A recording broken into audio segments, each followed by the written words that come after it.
Hi, friend. Is it just me, or are you sick of hearing that we all have to lift heavy or our bones are going to crumble into dust? My guest today is going to set the record straight. Ellen Barrett is full of love, wisdom, compassion, and actually knows what works when it comes to getting a fit, healthy body. Speaking of healthy, if you would like to add more plant-based meals to your life that are packed with fiber and nutrients, download my free cookbook at wellelephant.com after the show. I made the cookbook for you with love and adapted some of your favorite foods like sloppy joes, cupcakes, and spring rolls with peanut sauce to make them whole food, plant-based, oil-free, and low-fat. And if you're really ready to take control of your health and heal your body the way I did, check out my online class, Ace Plant-Based Eating, while you're there. I want to thank you again for listening and for sharing this podcast. Honestly, you have helped us jump into the top 5% of all podcasts. All podcasts. I couldn't be more grateful to each and every one of you. And thank you. Mwah. I mean it. Okay, enough rambling. Let's hear from Ellen. Hi, friend. Are you looking to age healthfully, confidently, and vibrantly? Then this podcast is for you. Smart, slightly salty, irreverent, and thought-provoking. I'm Lauren Bernick, and this is Age Like a Badass Mother. Ellen Barrett is a renowned Fit Pro, author, and studio owner who has created some of the biggest best-selling workouts of all time, including Crunch Fat Burning Pilates and the Yogini Workout. She starred in Fit TV's All-Star Workouts and was the spokeswoman for Supreme Pilates Pro on HSN and co-wrote the 28 Days Lighter Diet. Her focus these days is Let's Move, her online movement studio, which launched in 2018. Please welcome Ellen Barrett. Ellen, hi. Hi, it's so good to be here. It's so good to talk to you. You are just lovely, the embodiment of fit and healthy. And I love your silver hair. It's gorgeous. Thank you. How can I ask how old you are? I'm 54. 54. And I decided to Right. go gray at 48. Oh, And wow. it was right before COVID. And so COVID came at a good time because I was really wearing hats because I had like a stripe in my head. Yeah. That's hard to grow it out, isn't it? Yeah, it's really hard. I mean, my biggest thing is, and I tell women this, like, don't dye it in the first place. That would be such a graceful thing. You know what I mean? It would be so graceful just to go salt and pepper and just let it evolve. But not everybody has that gorgeous hair like yours. Like when I just have some grays and they're just like boing, they just like boink out, and it's not beautiful like yours. You know, it's funny because you don't know what you have until you let it go. Because if you've been dyeing it for so long, honestly, people don't know what their hair color is anymore. And there's so many shades within your head. I mean, it was very interesting, but very liberating. And I always, even when I was 30, I hated dyeing my hair. And then I just always was like, I felt like I was doing it for other people's approval and not my own approval. Like I wasn't doing it because it made me feel better or it made me like myself more. I was doing it because I was like, well, I should. It would be alarming for people to see someone with gray hair so young. Or God whatever. Forbid. I know. But yeah. Oh my gosh. Yeah. But I come from a long line of like really a lot of prematurely gray haired people, but people who rocked it. Like, they just owned their gray hair from, I can see that. Yeah. I can see, I mean, like I said, your hair is stunning. I don't think mine would be so good, but, well, tell me about, when you first got hooked on fitness, or like, what was the thing that grabbed you? Yeah. So fitness, I always liked moving. I remember being a little kid and running around and like getting exhilarated and kind of feeling that like high from that. But when I was a teenager, I was a tennis player. I was competing pretty high levels. And at the same club that I had the indoor tennis courts, they had aerobics, and aerobics was coming around, and they took out tennis courts. They put in an aerobic room. And I remember hearing them and being like, it's fun over there. People are having so much fun over there. I mean, it was a real thing. It was a real scene.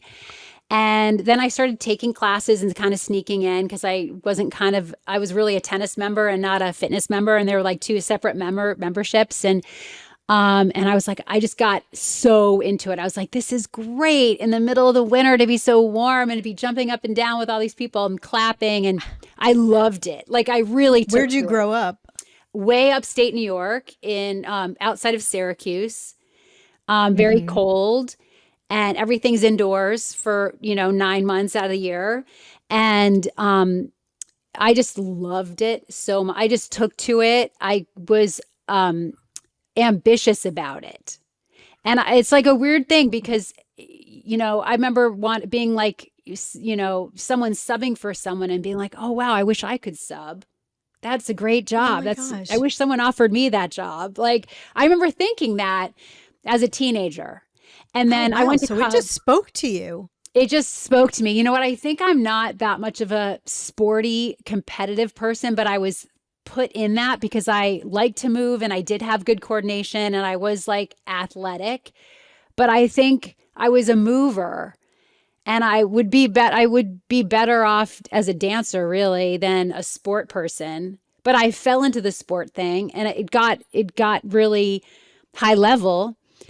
And so I was a kinesthetic person, like I was moving, but I think non-competitively is where I want to live. And fitness is non-competitive, And it was just this Right. camaraderie, this kumbaya, and that Is I that just what really it loved. gave you? Like a sense of community? Is that, Totally. or I was mean, it the helping people what or? I've really analyzed this because here I am all these years later, and I've taught my butt off. I've taught everywhere. I lived on the West Coast. I lived in Manhattan. I now live in Connecticut. I did corporate stuff. I worked as a fitness instructor for Club Med in the Caribbean. Oh, wow. I've Oh, done it. I've done wow. videos. I've done TV. I've done it all with workouts and I've done a lot of genres of workouts and I've analyzed this so much. And I really think there was this sense of empowerment back in the 80s, the late 80s. It was truly no judgment. It was truly about having fun. It was truly a celebration of your body. And we didn't take it that seriously. There was clapping and they would say four, 1, 2, 3, 4. You'd say 5, 6, 7, 8. There was like this interaction that was just so Yeah. it was so joyful.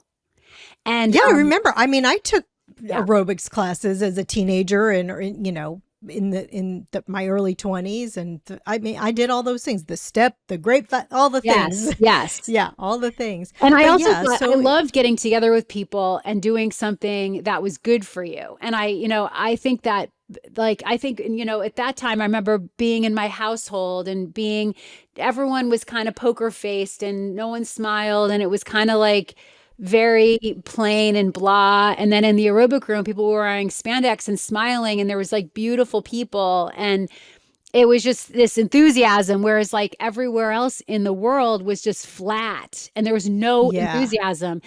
And I couldn't find it. Like this was way before. I remember going to the library. I'm a knitter too. And back then the knitting stores were all earth tones and like, some sort of like brown, some shade of brown.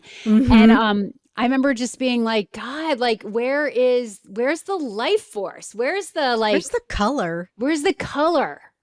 Where's the inspired people? And I found them in that room for an hour, In the and spandex. in Yeah. spandex. And just like people literally their whole day, they couldn't wait to get there at 5:30, It was like a That's 9 to so, yeah. It's a really That's interesting thing. beautiful. It's beautiful. I think a lot of people, I think that's why I've had longevity too, because a lot of people that have been at it as long as I have, they've faded away, but they got into it because they didn't like themselves or they wanted to lose weight or they were kind of abusing themselves in a way, or it was a way for them, it was a means to another end.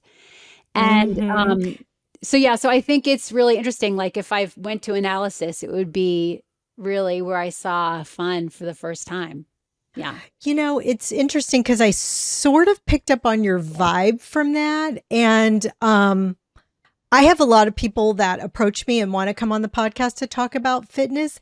And to be perfectly honest, I've turned them all down because I sensed that little bit of, I don't want to say self-hatred, but what you just said, Yes. beating themselves up and coming from the wrong place. And I don't feel that from you. So like you never struggled with like an eating disorder or things like, did you? No. Never nothing had like an that. eating disorder. I definitely over-exercised at one point, but it was not because I was doing it to myself. Like it was because I was trying to earn money and I was like, okay, I got to teach another class. But it wasn't because I was like, oh, I got to work out, you know? Right. Yeah, I totally, you know what? It's funny. I think fitness can be such a boring snooze fest to talk about. And especially when you talk about it from someone who's like, there's a deprivation.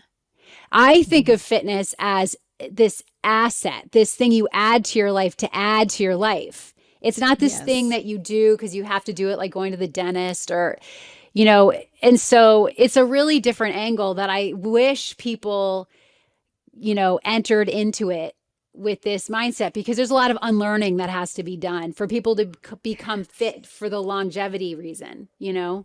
Yeah, well, talk about that. Like, what if somebody thinks they don't like working out? Is it because they just haven't found the thing they like? Or, you know, even if it's just going on a walk, that counts, right? I mean, or Yes. talk about that. So Like, it's so funny because I think people have been psyched out. A lot of fitness has psyched people out. You know, it's like that extreme boot camp, CrossFit, and people think fitness is I got to go join a gym, I got to get a treadmill. And really, activity is the key. And you have to think of it as activity and not like a workout. You know, I always think I really think a lot about our ancestors these days, and it's funny because I think you get to that like elder status, and you're like, wow, and you know, like couple generations back, like I think our mothers and their mothers there was a little bit more modern living, and but like a couple generations back, they were really active. They had to churn butter. They had to walk right. everywhere. And so and they didn't have any spandex. And I think the fitness industry was really born out of a lack of activity in everyone's daily life. I mean, if you really break it down, it's like, wow, people weren't moving enough. And so intrinsically, we just like kind of created this kind of whole industry. But so you have to think of it as activity and you have to find something you like. And it has to be something that feels good. This torturing thing, again, another thing is like people really think no pain, no gain still to this day. And every day people say, you know, I don't do yoga well. Like I'll teach a class and they'll come in, they'll be like, I really suck at yoga. I'm like, well, that's good. You're here. like, Yeah. Also, like you can't suck at yoga. That's the whole point of exactly, yoga, right? You are where you are. Like, that's the thing I exactly, love about yoga. You can't suck at exactly. yoga. And that's actually how fitness is totally because it's not a performance, it's not a sport. It's it's self-care. It's meeting you where you're at. It's what you need now. And I really don't ever come across anyone that moves too much either. Mm-hmm. I Yeah. rarely, I mean, even when you're on vacation and you are like, you know, we were in Italy last summer and my sister had her little Fitbit on and someone else had an Aura ring on and they were saying, whoa, we've walked 15,000 steps. I'm like, okay, that's good. I mean, we were kind of wiped out and we had been moving all day. And I'm like, that's adequate. Like, but it's like, you know, it was a very peaceful day. We like loved it. But, so it's like, it's just, that's the thing. I think people aren't moving enough, but people are psyched out. They're psyched out. Yeah. Yeah. You know, it's what you just said is I had Dan Buettner Jr. on from the Blue Zones. Yeah. You're I familiar love with the him. Blue Yeah. Zones, right? Yeah, and Danny was talking about that, you know, in the Blue Zones, they don't go to a gym. They're like walking up the hills and they're Right. gardening and they're, you know, walking to the market. Now, you know, it's tough for me because I live in Austin, Texas, and you only walk to your car, you know, Yeah. like you have to take yourself out for a walk like a dog because you just don't get your steps in. Like we were just in New York and I was like, you know what? I'm getting 18,000 steps a day without even trying. And here, like if I didn't try, I would probably get a couple hundred steps if I didn't actually Right. do that. But yeah, but you do have to build it into your day. And I do go out and I garden and I don't know, walk the dog and on top of things that, so, Yeah. if people think that they don't like working out, what are some things they could try? What do you suggest? Like ground zero, first thing, get an exercise mat, lay it out on the ground and sit on it. And notice what happens. And then set a timer, give yourself 15 minutes. And your body will start moving. You will start twisting. You will do downward dog. You will lean forward and stretch your hamstring. You will start to get embodied. And you will get grounded and present in the moment too. And you will start stretching and opening up the body. And that will give you some energy. And then you'll be like, wait, maybe I want to go for a 10-minute walk now, or it will evolve. But I always say, get a mat and just commit to be sitting on that mat for 15 minutes and notice what happens. Because there's so many options out there. I mean, I have an online program that I never really pushed that hard because I want people to kind of come to it on their own and realize like it's an option. But, the great outdoors is amazing. I mean, even if it's winter or whatever, different climates, there's a time of day that might be best to go outside. Or, there's a safe place to walk. Maybe, when it's snowing, I live in rural Connecticut now, and when it's snowing, the trails get really icy and compacted down, and I'm on the hiking trails all the time. But there's like a month in February and March or whatever when everyone sees me with my dogs, because I'm like, we're on the street again because it's safer here and it's plowed and I'm not going to, fall and slip, and we're going to stay safe here. So, and it's funny because people see me and they pull over their car and they chat with me like, I haven't seen you. And I'm like, I know, because I'm in the woods, but right now I'm here. But, so I just think is get into your body, and then the body will really dictate and lead the way. It doesn't have to be fancy. It doesn't have to be a lot. I mean, just that 15 minutes of sitting on your mat is game changing. People's energy is different. They hold themselves differently. They breathe differently. They have a little bit more get up and go to get other things done, other tasks done. So I just say get a mat, roll it out, and sit on it. That's so good. That is such beautiful advice. Okay, what about the women who are listening who want to get like a pretty good workout and are, more used to working out? And then, so yeah, talk about that for a minute. Well, like what should they be doing? Because our bodies do change. And I don't want to go to the self-hatred place, but I do want to talk about like the reality, because the truth is I was out with some friends the other night, and speaking of downward dog, my friend's like, have you noticed what your arms are doing in down dog? Because my arms are like, like the skin's falling off. I don't know what's happening all of a sudden. And I'm like, I know. And it's hard. It's hard, but also, yeah, I mean, I don't want to beat myself up, but also, I mean, are there things that we could be doing for like our knees falling down and our arms falling down? Like, yeah. So it's fine. I see that. I mean, I see that with myself too. Like your body really goes through a major change, and it's not what you used to not have to work at. You suddenly have to quote unquote work at it. I really think like for 50 plus women, we need to move. We need to move a lot.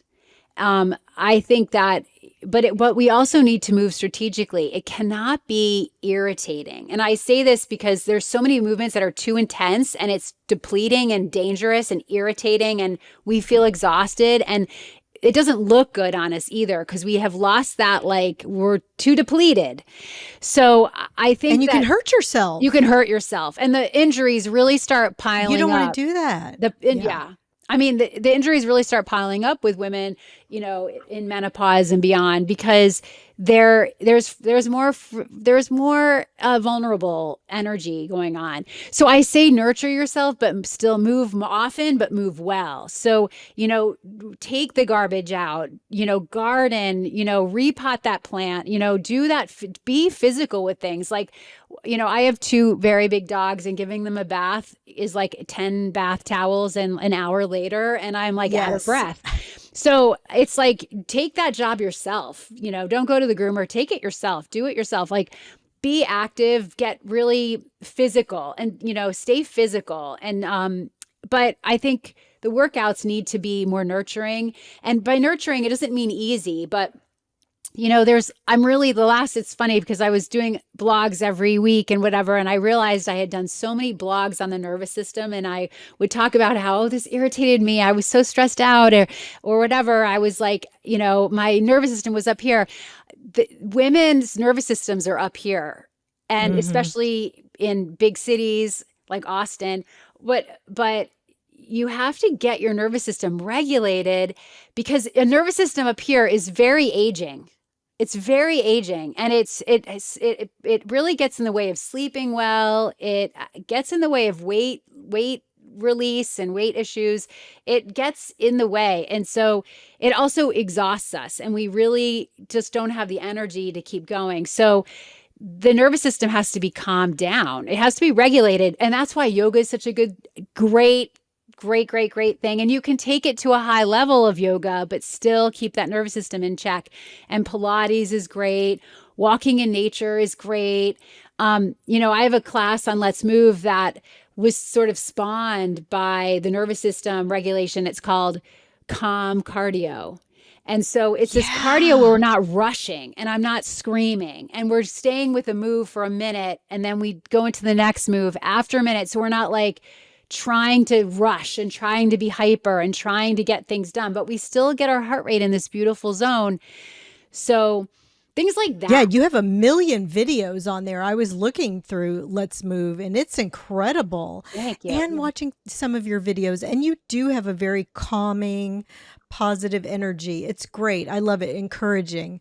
Okay, but so let's talk about for the women who already work out, who want to, keep their fitness, and they're like, okay, now my midsection's getting softer because I'm, postmenopausal or going through menopause or whatever. Like, what should they be doing? Okay. So move often, stay active through the day. Really think about posture and alignment. I say often that there's like this 50s frump that happens where people kind of crumple. Yes. And you need to counteract that by thinking about this. And I say this every time in my classes, but think about your spine is an elevator going up. And then the heart is like a percolating fountain. Your heart center is this bubbly fountain, right? So when all day long, kind of think about that. Make those 2 things your mantra, because the energy you will actually have energy flow through your body when you're aligned. Misalignment is the beginning. It's the beginning of the downfall. So keep your heart lifted, keep your shoulders back, keep your spine going up, and really notice how your energy is affected by that. Your energy, but your mental state. It actually makes you feel so much better about yourself. You feel more confident, more empowered when you have that alignment. So I think about those things when you're going for a walk down the street, when you're sitting in your car at your desk. Every once in a while, just be like, this spine is an elevator going up.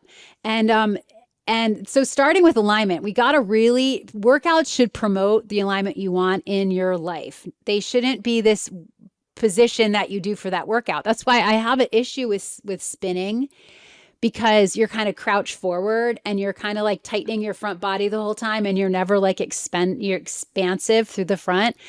And it actually is a very bad alignment. When you get off the bike, people still feel like and look like they're on the bike.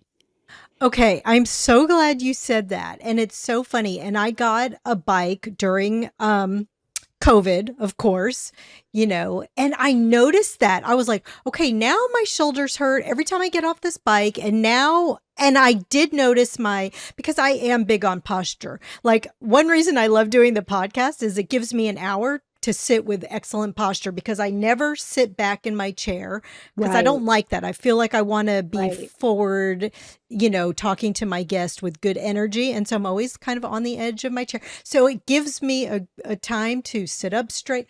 But I noticed that I was like, this is so bad. And my shoulders hurt and everything. Okay, so this is what I use my bike for now. You're going to crack up. I mean, even I sit on my bike when I want to watch TV, and I put it on a low, tension. It's not like a tight tension, but it makes me breathe a little bit heavy, but not really. And I sit up straight. I never grab the handlebars. And I swear, one time my husband came in, I was eating a bowl of cereal on my bike, pedaling it and watching TV. He goes, are you working out or are you having a snack? What's happening here? I was like, both. That's so cute. I agree. I think that's great. I love a leisurely bike. I love bikes. I love it for transportation. I love a leisurely bike ride somewhere. But it's true. It's like this cycling, the road racing and the cycling is really hunched forward. And this, Soul Cycle, they do all those classes. They try to counteract. They have stretches. They get them off the bike and they stretch, at the end or whatever. So they try to counteract it. But I just think just be conscious of it, Yeah. and because it really will, you'll keep crunching forward, Yeah. Gabriel Cousins is this guy that I've always studied, and he wrote a book called Spiritual Nutrition. And in the book, he said alignment is important because you get downloads when you're aligned. Like and I love that. It hit me so hard, right? You get downloads when you're aligned. If you're misaligned, you're going to miss the download. Right? It's going to get stuck. It's not going to get into your body. So like spiritual downloads come with you when you're aligned. I know that's very woo-woo, but I love that stuff. It is that really resonates. But I don't care. It resonates with me too. Yeah. Because I always, and I do that too when I meditate, I always sit up straight and I kind of picture an antenna on my head. And I'm like, let me meet the people I'm supposed to meet and have the interactions I'm supposed to have. And it's like you're saying, like a download. Yeah. So okay. And important. I also think, we have this real heavy weights is this trend now, heavy weights, but a heavy weight for me is 5 pounds. A 5-pound set of dumbbells is as heavy as I need to go. And my bones are great and I have muscle tone and I feel good. So what is heavy to you? I love to say that to people because we're getting such propaganda about these heavy weights. And I'm like, what is heavy weight? What does that mean? Like a 20-pound dumbbell is ridiculous for 99% of these exercises that we're embarking on, unless you're doing a chest press with it, with both hands in one, So it's like, it's just, we're like just sold these things that are just not true. And the protein thing is not true. We don't need that much protein, it's like excessive protein is like this thing. Heavy weights is this thing. Hydration is really important. And no one's talking about that, hydrate yourself, right? Exercise. But that's another thing, break a sweat. And that moves your lymphatic. It kicks endorphins in. It circulates your blood. It's an instant facial. So I'm pro cardio. And of course, I want people to sculpt and have muscle tone. But for women that are in their 50s and beyond, we're told just sculpt from here on out. And with heavy weights from here on out and eat 8 million grams of protein. And it's insane because all that stuff is extreme. And we need to feel good. This needs to be sustainable. Okay, were reading my mind. I was just about to ask you about this whole, lift heavy and eat protein. And I've had enough people on here that have said who benefits from the message, that I think about that all the time. Who's benefiting from telling me to lift heavy and to eat more protein? I mean, people are probably trying to sell me some protein or, some kind of sculpt workout, but also, I mean, I like what you're saying because I do, I have some weights at my house. I joined a gym that opened in my neighborhood and I was like, I don't think I'm going to this gym anymore. I think I'm going to let this membership go. It's so bro-y in there. And I don't love it. it's not my place. And so I just, continue to do my dumbbells at home. I do my cardio on my bike, or I go for like a fast walk, I might do like a sprint here and there during my workout, but I try to get my heart rate up, and I know all the things, but it makes me feel good what you're saying, because I was like, oh gosh, I hope Ellen's not going to come on and tell me to overhaul my entire life. And you're not. It's I mean, I could definitely pick up the pace, maybe put the cereal bowl down on the bike. And it's funny because I do think also variety is really important. Like variety really Yes. keeps it fresh and it keeps your Yeah. body really balanced.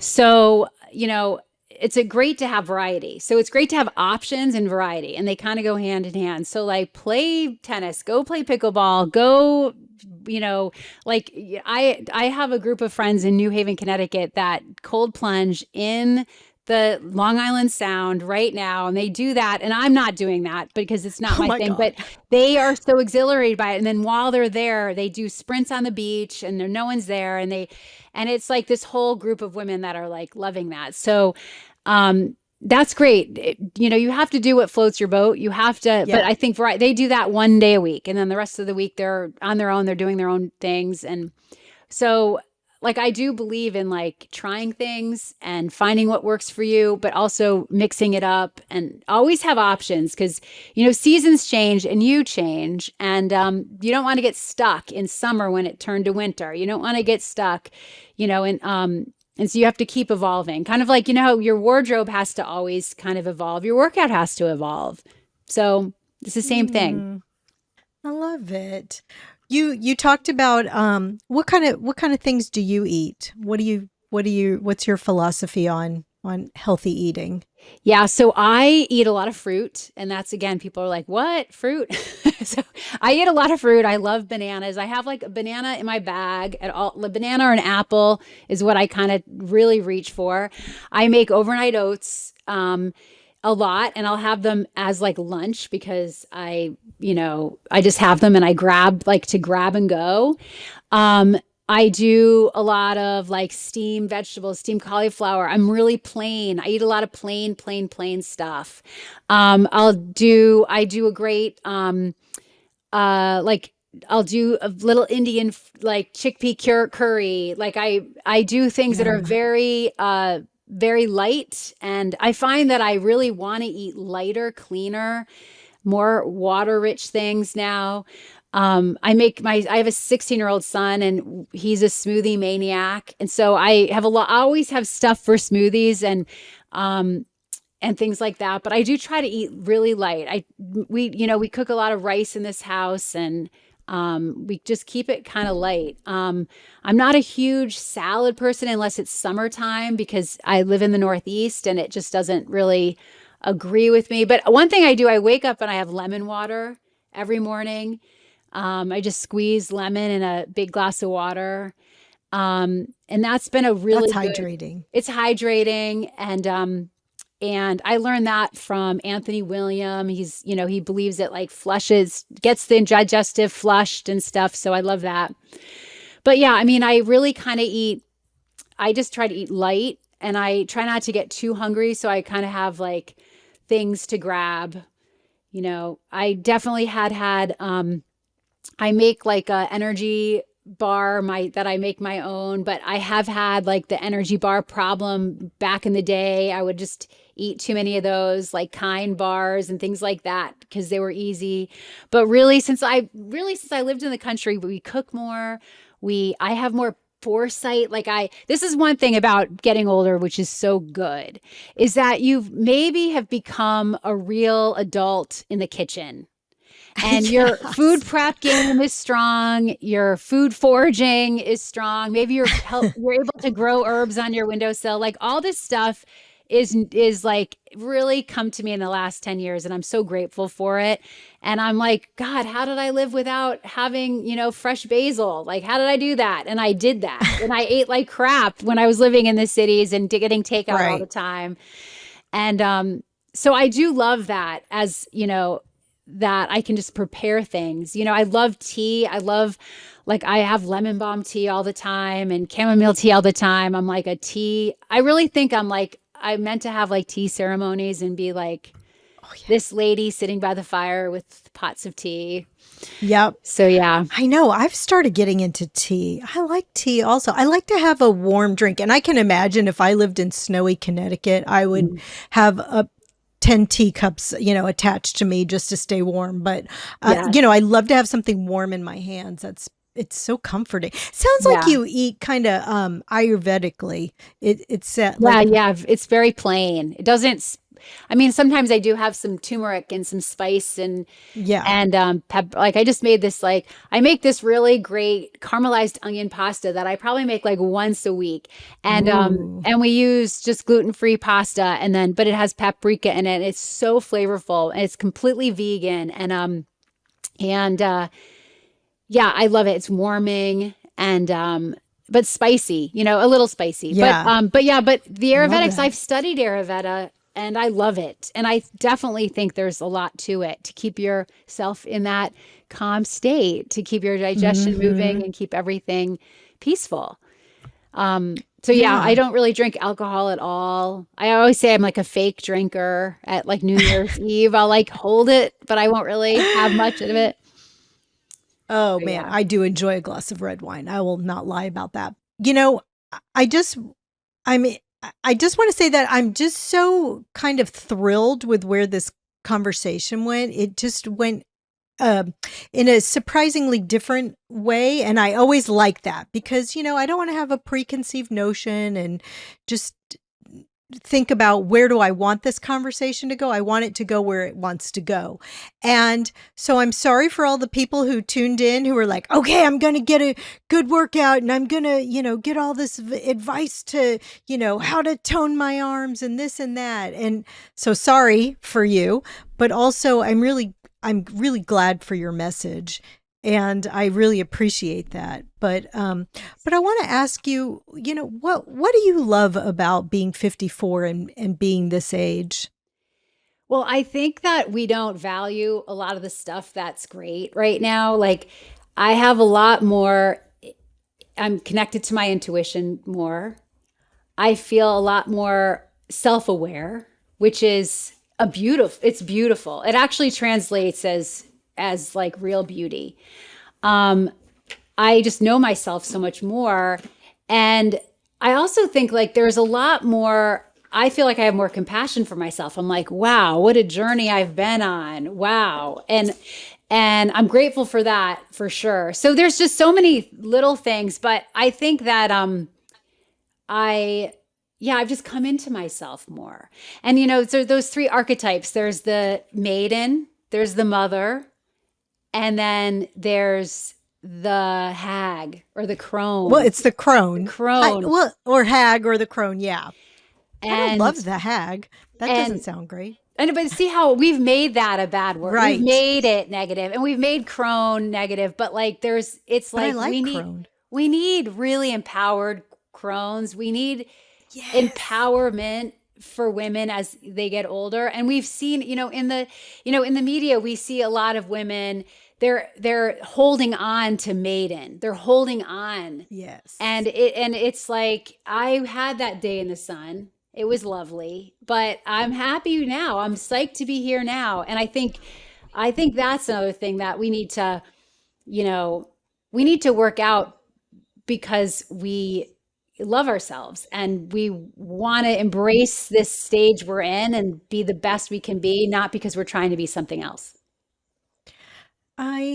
Yes, I agree with you. And I agree that we have assigned meaning to hag because that's not what it was originally meant to be, right? Totally.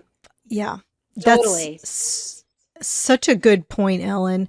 And what do you think then your best piece of advice for aging well is? Well, I mean, on my brand is like, keep moving because, it's just about energy. We think moving depletes energy. Moving, when you do it right, actually gives you energy. So it's really becomes this like total asset, total boon for you. So I would say keep moving, but also, look at yourself with love. Like when you look in the mirror, just be like, wow, I'm psyched. you did a good job. You made it here. Good work. I mean, what's the alternative, right? You're either getting older or you're dead. So Yeah. so it's like, it's just so bizarre. I mean, but the thing, moving to the country and being a little bit removed from a lot of like pop culture things like in everyday has really been good for my self-esteem because I see myself as just as much more a part of nature. And I'm much more cyclical like nature is, and I embrace it. And I think that that's another thing. It's get into nature. Yeah. That's so good. And it's so fun. Like, I was going to comment on this before when you called Austin a big city, because I think it's a little city. It's so funny. But yeah, you're living in like a rural place. I think that's amazing. That's really good advice. Um, do you like, what's your typical day like? Do you get up and meditate, or yeah, tell me about your typical day. Okay, so I wake up really early Like and what time? like 5 o'clock. What time do you go to bed? I try to go to bed around 10. I love to be Okay. in bed with a book at like 9, but that doesn't happen all the time. But I sleep really well because I move so much during the day. I think that has, people, another thing is women complain about insomnia and not sleeping well. And I think too much caffeine and not enough movement, and too much media is actually really bad for sleep. So it has, and people also, they blame menopause for, oh, I'm not sleeping, it's menopause. Oh, and it's like blaming that is actually incorrect, in my opinion. Because I think it's lifestyle things. Yep. And so, yeah, so wake up really early. I I have a 16-year-old, so getting him off to school is my big priority. But I have two dogs that I always walk. I call it a sunrise dog walk. And I get out there with them and I go for this like 20-minute loop, right when the sun's coming up now because it's really dark. And then I get home, I get back to the kitchen. I just like get my kid off to school, get him fed, make juices, just make breakfast, get everyone out the door. But that's my And main. then what? And then, so every day is different as a Fit Pro because I have classes here or not, or I have classes in the afternoon. Sometimes I have classes at 9 a.m. So You have a studio at your house? I don't have a studio at my house anymore. I actually go places to teach. I teach at people's homes. I go to people's homes and teach, but I also teach at several places around the area. There's actually a lot of work around the area. There's a lot Oh, I of bet. there's little hotels, there's little clubs, there's little like schools for kids that are like, there's a lot of work here. That's another thing I was kind of shocked. I thought, oh, well, maybe I'll just go into New York one day a week to teach some classes. And I don't have to do that because there's so much up here. So every day is kind of different. And I have a home office that I love. I just love, like, I write my newsletters out of there and I sit and I do office work every day, like 2 or 3 hours. I'm sitting in my office, but it's only 2 or 3 hours. And the rest of the time, I'm kind of like all over the place. So yeah, and then we try to have dinner early. Our son is playing basketball and he has practice and conditioning, and so he's a little thrown off. But I try to eat at between 5 and 6 at the latest, and then done. So yeah, so I do have a pretty moderate life. I don't stay out late, and yeah, and I wake up early. But I naturally wake up early. I'm not setting alarm to do that. That's good. It sounds like a well-rounded day. Yeah, totally. And I think that anchor of my dogs really are like my little wellness compadres because they really make me get outside, and they also have built-in exercise, but they are so routine. They are so routine that it helps you get on routine because they are anchoring you through the Yes. day. So do Agree with kids, that. but my son is driving now and he has a really crazy schedule and he works at a pizza place and he's like, so he's definitely not, living that routine anymore, but it's all Yeah. good. Does he work at Mystic Pizza in Connecticut? It's something like that. It's like a local, Something like that? yeah, it's like a local kind of place like that. Yeah. Okay, you guys, I don't know if you got that or not. The Julia Roberts movie. You probably did. I probably did not need to explain that. Okay. Yeah. So, yeah, but it sounds like a good, grounded, nice day. Do you get together with your friends? Or I guess you get a lot of social interaction by teaching, though. I do see, I always say, my husband says, I know everything in town, like by the end of the day, because I've like run into everybody and had these chats and I'm like, oh, wow. So yeah, I feel like my job is very social. It's very extroverted, that I love to be with a book and be introverted. But I do have a clique of girlfriends, and we're actually going to do a winter solstice gathering here that we just like been texting with each other about. One thing is like, we're very spread out here because I mean, we have, we don't see a neighbor. We have no neighbors anywhere around us. So everyone, it's spread out. So it's, we have to make a conscious effort to congregate. So, and To we, get to, yeah, yeah. to get together. That's good. Okay. Sounds like you're covering all the bases. Yeah. Do you have like a favorite health or beauty product? Okay. I love this company, this woman, Nadine Artemis. She's in Canada and her company is called Living Libations.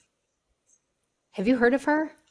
Living Libations? Yes. It's all skincare. No. It's all skincare stuff, but she does some dental care. She does some very clean makeup, but she has the best skin products. And I love her and I've been using her stuff for such a long time. It feels so good. It really nourishes and hydrates and I love her stuff. So look that up, Living Libations. Yeah. Nadine, what's her last name? Artemis, Artemis. Nadine Artemis. And she has a Living zillion Lib- products now. But one of the product that I use is called the Best Skin Ever, and it's the sea buckthorn oil. And it's really, you can wash your face with it, but you can also hydrate your face with it. So I just love it. And I love her. Best skin ever. That's so good. And you have mentioned hydration a few times. Uh-huh. So, And hydration, like how much water do you drink, or do you have so that's where the fruit comes in. I mean, I do drink a lot of water. It's like water is my preferred beverage. Like a room temperature water is like delicious for me. When I go to a restaurant and they have ice in it, I don't drink it. I just don't drink it. Yeah. But so my beauty tips really are room temperature water, hydrate, and no diet soda. That is like very toxic. So but it's amazing how popular diet soda still is. I know. It's amazing to me. I was just talking about that with my friend yesterday. I was like, I don't think I've had a soda or a diet soda in 30 years. Yeah, so I say diet soda is like, it's so dehydrating, but it also is really screwing up the body because it has a weird chemical in it that's quite bad. So I said, so hydration, water is of course important, but fruit, you hydrate with fruit. I mean, the fruit really gets in your blood. That water and fruit plumps up your cells. So I love an apple, banana. Like I said, we do we actually do juices here. We juice celery juice, and we have a lot of frozen berries in the, to put into smoothies and stuff. And so I just love all that stuff. I mean, we'll have some avocado. We'll have a lot of, like right now, like I always get, every time I go to Whole Foods, I get bags of lemon. We go through so much lemon in this house because we make salad dressings with it and we eat it, we drink it, we garnish with it. So I would say I think fruit is a great way to get hydrated for sure. And then just try not to drink and eat those dehydrating things like diet soda, like caffeine beverages, like salty potato chips. They dehydrate you. And so, I love a potato chip, but I really restrain from that. Like that is like, it's not working for me anymore. It's too dehydrating, too salty, it's too much. Yeah. So you had mentioned Anthony Williams. That's the medical medium, right? Yes. You do a celery juice in the morning? Yes. I mean, not every morning, but whenever we can, probably 3 or 4 days a week, I'll juice celery. And, he recommends like 16 ounces. 32 ounces. That's a lot. And That's a lot. And so, I just fill up a nice normal glass and I'll just like, Yeah. this is good enough for me. Cause again, I'm just really, I just can't, I can't push it. But I mean, in the summertime, if we have a lot of celery, I'll be like, woo, this is great. But I'm not like making it a goal to have like all that. Yeah. But I do love something like that in the morning. I think it just really hydrates you, wakes you up, energizes you. I love eating light in the morning for sure. Do you, yeah. And I just want to say one thing. If people are going to juice celery or even eat celery, that's one of the most highly pesticided You have produce to clean it. products out there. So be sure and get organic and use like a fruit and veggie wash on it. Yes. Organic all the way. I won't do it without organic for sure. And it's funny because in Connecticut, the celery that grows in Connecticut is very rubbery and very like, it's like dark green and it's like tough. It's tough to juice. Ooh. It doesn't go down as smoothly. So I'm like, I tried growing it. It's like, so Yeah. But it would be great if you That's could grow it yourself. Yeah, I cannot grow. It's too hot here to grow celery. It's just it just like wilts. I know. But yeah, that's did you ever do that book Fit for Life? When you keep talking about fruit, did you do the fruit in the morning from like that book? So that book, I actually did a companion workout to that book back in the day. Harvey and Marilyn Diamond. I still have the book. And she looks sensational. So you did a workout for that? Yes, it was with Rodale. It was years ago. But yeah, I mean, I'm really drawing a blank on that book on like what it said about fruit.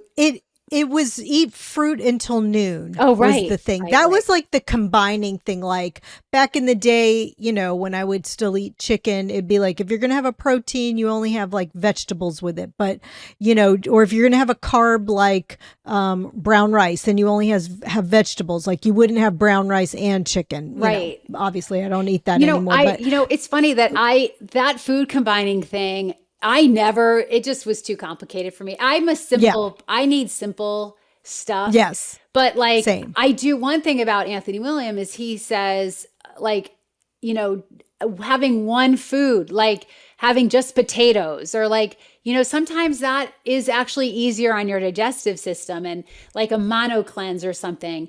And, like every once in a while I'll do that, but it's not intentional. And the fruit until noon, honestly, I might do that unconsciously, Right. But yeah, I mean, like I think in my 30s and 40s, I would do granola and I would do way more dense foods. And now I'm just eating much lighter foods. Like I hardly I'll put like pumpkin seeds on a salad and that's like a lot, so I think that's kind of interesting. And like, even like, I have have you heard of this thing? It's called the almond cow. Wait. Yeah. And you can make your own nut milks. I think it's called. Oh yeah. Yeah. That's too much work for me. You know what? I have it and I make the same thing over and over again. And I tried making oat milk with it. Didn't work, but I make a cashew coconut milk. That's really delicious and very simple. And that worked in there. So I'll make that. And that's really for smoothies or for the overnight oats or, maybe to put in tea if I'm having like a black tea or something. But yeah, I like that almond cow was good, but honestly, it didn't work for oat milk. It didn't work for a lot of milks. You had to, that one thing is the only thing I can make out of it. Sounds good. Yeah, it's good. It's good. Lastly, what's your favorite concert you've ever been to? Oh my God, great question. So the very first concert I ever went to was Pat Benatar, which was pretty great. That's a good one. I know. And she was great. And it was a small venue. And I remember being very impressionable. Like she was owning it and she was wearing like this sort of cat suit and whatever. But, we saw Tom Petty. My husband and I went and saw Tom Petty not that long before he passed away. And every song we knew every word. And we didn't know we knew every word. We were like, wow, we knew every word. And that was a really lovely concert because his songs are just so singable and we just had a great time. So I would say Tom Petty. That's so good that you saw Tom Petty before he died. I hadn't seen him in a while. I know. But, you know, probably not. I don't even know the last time I saw him, maybe 10, 15 years ago. Well, he's already been gone a while. Yeah. Maybe it was 15 years ago. I hadn't seen him. But yes, you're Yeah. right. That's such a fun thing when you know all the songs. Yeah. And Pat Benatar is a good one too. Yeah. Because, you know, she had the leg warmers and the headband. So that's perfect Yeah. one Like for I you. was probably in like 8th grade, 9th grade. And sitting there, and it was a small venue, and we were up close. And she did have a headband. She had a black, tight fitted like cat suit on, with a opened up low here, and she was and it was rock, like it was like she was rocking, you know. And I remember being Yeah. like, wow, like this woman is like owning it, like Yes. yeah, And because everyone she's else in her still band, touring. everyone else in her band was a guy. And so yeah, that was really interesting. I went with my friend Gretchen Klotz. we sat up. Shout out to Gretchen. Shout out to Gretchen. But yeah, I mean, we've seen a lot of concerts over the years. We saw, U2. My husband actually just saw the Eagles at the Sphere in Vegas, and he said it was amazing. Yeah. Oh, yeah. He said it was Wait, actually so amazing. is it Glenn Fry's son Yes. who took his place? Yes. Yeah. And he said it was just amazing. And Oh, yeah. I haven't been to the Sphere yet. That's on my list. Yeah, he said it was totally worth it. He's like, Oh, I bet. Yeah, he went with a bunch of guys down there, and he saw that up there. And but yeah, it's funny because in Newport, Rhode Island, there is a folk festival every year. Yeah. And the stage is like, it's like boats are sailing behind, and it's like beautiful. And the festival is like everyone's on. It's actually very. You never hear about it like in a big scale, like people hear about like Coachella and whatever. But the Newport Folk Festival is so good, and Oh, yeah. you could see like we saw like First Aid Kit there, and they're like this great duo band with like 2 female vocalists, and it was just such a good venue in the summertime. It's like in July, and it's just perfect. It's beautiful. It's like New England, perfect New England boating. And they have great acts like Sheryl Crow. They've had great people there. I mean, Willie Nelson, I feel like goes all the time. I didn't see him there, but they have really big acts, and it's not a humongous, it's very intimate venue. And I need to go there. yeah, That sounds right up my alley. honestly, yeah. rent a cute like house that weekend, and then just go to that festival. I mean, I'm definitely going to That do that at sounds- some point. Yeah. Yes, I need to do that. That sounds so good. Are you- Well, I do are get to see Willie all the time. He's here in Austin. Oh, I see him bet. all Are you the a time. music? Are you a music fanatic? Yes, that's why I asked that question, because I like to hear everybody's favorite bands that they've seen. But yes, I see Willie all the time. Now he sits down on his stool, and his son Lucas plays, a lot of the thing with him. But I mean, he's like at least 90 years old, so Well, he it's deserves funny to sit down. all the acts go to Austin. You don't have to work very hard to get to those shows. I mean, it's funny because like we can go to New York and Madison Square Garden and things like that. And so we're not working that hard to get to some shows, but we do have to work pretty hard because they're not like in our town at all. But yeah, we have to. That sounds so. I mean, I really do. I want to go to that Newport Folk Festival. yeah. That sounds delightful. It's delightful. sounds It's been good. going on for a long time, but it's actually, I think about like, I'm not a boater, but I'm like, what if you were in a boat and you just sailed by here right now? Like, how cool is that? How cool would that be? Yes.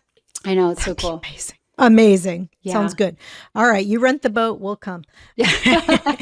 Well, thank you, Ellen. You are delightful. I loved this conversation. Thank you so much. Thank you, Lauren. It was so fun. I loved it too. Take care. You too. Bye-bye. Thanks for listening, friend. From my heart to yours, be well until we meet again.